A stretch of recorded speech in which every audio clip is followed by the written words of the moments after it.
Border guard Bangladesh BGB বর্তমানে দেশের সীমান্ত সুরক্ষায় প্রথাগত পাহারার পাশাপাশি আধুনিক প্রযুক্তি নির্ভর স্মার্ট বর্ডার ম্যানেজমেন্ট সিস্টেম গড়ে তোলার ওপর বিশেষ গুরুত্ব দিচ্ছে।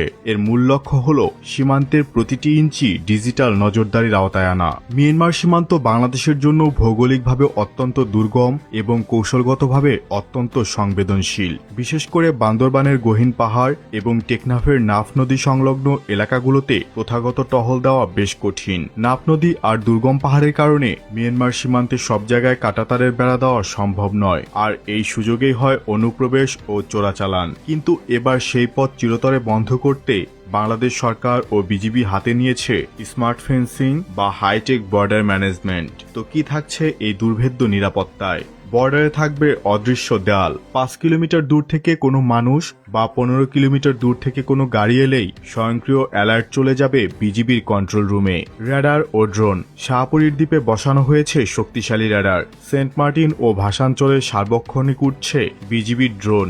এই সমস্ত ড্রোন এবং সেন্সর থেকে প্রাপ্ত তথ্য এনক্রিপ্টেড ডেটা লিঙ্কের মাধ্যমে বিজিবির আঞ্চলিক কমান্ড সেন্টারে পাঠানো হয়। Thermal imager. রাতের অন্ধকারে বা ঘন কুয়াশায়ও লুকিয়ে বর্ডার পার হওয়ার কোনো সুযোগ নেই। মাটির নিচে কম্পন ধরতে থাকছে underground sensor. High speed interceptor boat. অত্যাধুনিক প্রযুক্তি সম্পন্ন দ্রুতগতির নৌযান যা নদী সীমানায় অনুপ্রবেশ ঠেকাতে ব্যবহার করা হচ্ছে।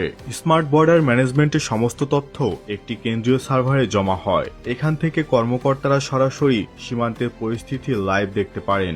এর ফলে কোনো পয়েন্টে অনুপ্রবেশের চেষ্টা হলে নিকটস্থ বিজিবি টহল দলকে দ্রুত সেখানে পাঠানো সম্ভব হয় এবং বিজিবি সরাসরি অপারেশন পরিচালনা করতে পারেন। তেমনিভাবে এর মাধ্যমে সংগৃহীত ফুটেজগুলো পরবর্তীতে গোয়েন্দা বিশ্লেষণ কাজেও লাগানো যায়। বিজিবির সদস্য সংখ্যা সীমিত হলেও এই প্রযুক্তির মাধ্যমে বিশাল এলাকা কম জনবল দিয়েও সুরক্ষিত রাখা যাচ্ছে।